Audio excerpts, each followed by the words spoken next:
Sir अच्छा sir, ये मुठभेड़ यहाँ पे हुई है सर, क्या मामला है? एक लगभग शाम को 6:15 जानकारी हुई कि एक व्यक्ति अपने बच्चों को लेकर के गए थे अपने ससुराल में। आज आपको सबको मालूम है कि आज एक बहुत बड़ा पर्व था, भैया दूज का। अपनी पत्नी को लेकर लौट रहे थे। झिझाना में पहुंचने पर दो लड़कों ने उनकी बाइक छीनने का प्रयास किया, उनके फायरिंग किया और लास्ट उनकी बाइक छीन ली, उनके पैसे छीन लिए, उनकी मोबाइल छीन के भाग गए वो लोग। तत्काल वो जीतराम जी थे, थाना कैराना के गांव के रहने वाले थे। हमारे थाने पर गए, उनका मुकदमा लिखा गया। तत्काल हमारी पूरी टीम इसमें एक्टिवेट हुई, हमारी स्वाट सलवास की टीम इसमें लगी और बदमाशों की घेराबंदी की गई। लगभग अभी आधे घंटे पहले जानकारी हुई कि कुछ बदमाश हमारे यहाँ जो बेतखड़ी गांव उसके आसपास ये देखे गए हैं। हमारे SHO झिझाना, हमारी स्वाट की टीम उनको घेराबंदी की और गन्ने के खेत के पास में बदमाश लाइव इनकाउंटर हुआ, जिसमें एक बदमाश गंभीर रूप से घायल हुआ और एक बदमाश मौके से फरार हो गया। उस इनकाउंटर में हमारा सिपाही दीपक भी गंभीर रूप से घायल, उसको लोग रेफर कराए हैं जिला अस्पताल के लिए।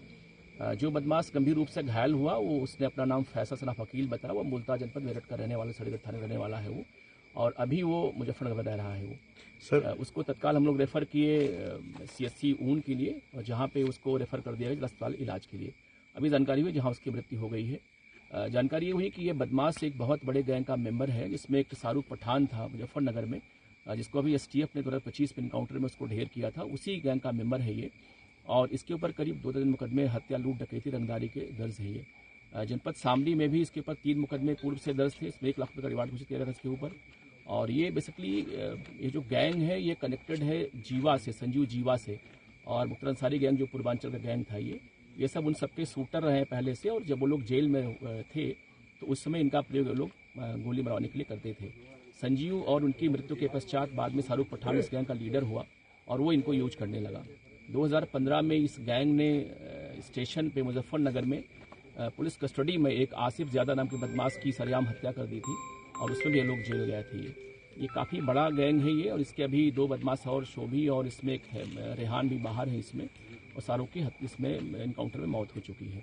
आज हमारी पुलिस ने काफ़ी अच्छा इसमें काम किया, चूँकि इन लोगों ने एक लूट भी की थी बाइक की, और वो बाइक बरामद हुई है इनके पास से। इनकाउंटर में जो हमारी पुलिस सम्मिलित थी वो हमारी काफ़ी अच्छा उन लोगों ने काम किया है, और बदमाशों के पास से लूटी हुई बाइक एक्स्ट्रा उनके पास अलग से बाइक बरामद हुई है, और इनके पास से 2 पिस्टल बरामद हुई है 32 बोर की, और 9 जिंदा कारतूस 5 कारतूस बरामद हुआ है। सर हाल ही में जो लूट की घटना को इन्होंने अंजाम दिया, कितने लोग शामिल थे और अभी कोई इनमें से कोई फरार भी है क्या सर? एक्चुअल में शाम को जो घटना आज हमारे यहाँ घटित हुई उसमें 2 बदमाश सम्मिलित थे, और एक बदमाश चूंकि इनकाउंटर के समय मौजूद था वो भी, क्योंकि बहुत ही आपने देखा बहुत घना गन्ने का खेत है आसपास यहाँ पे। एक बदमाश उसका मौका लेकर के फरार हो गया है, और एक बदमाश गंभीर रूप से घायल, उसकी मृत्यु हो गई वहाँ पे। हमारी टीमें कॉम्बिंग की है, लेकिन चूंकि मिला नहीं है वो बदमाश की जो सामग्री बरामद हुई उससे हम लोग उस तक पहुँचने का प्रयास करेंगे। सर कोई हथियार वगैरह क्या इनसे? जी बिल्कुल, मैंने आपको बताया पहले ही कि ये जो दोनों बदमाश थे दोनों के पास ऑटोमेटिक फैक्ट्री मेड पिस्टल थी, दोनों ही 32 बोर की थी, और दोनों ही मौके से बरामद हुई है।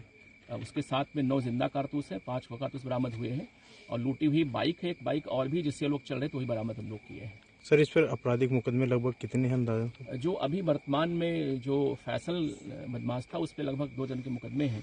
वो मुकदमे बहुत ही गंभीर धाराओं के हैं, सारे लूट के हैं, डकैती के हैं, और मर्डर के हैं, रंगदारी के हैं।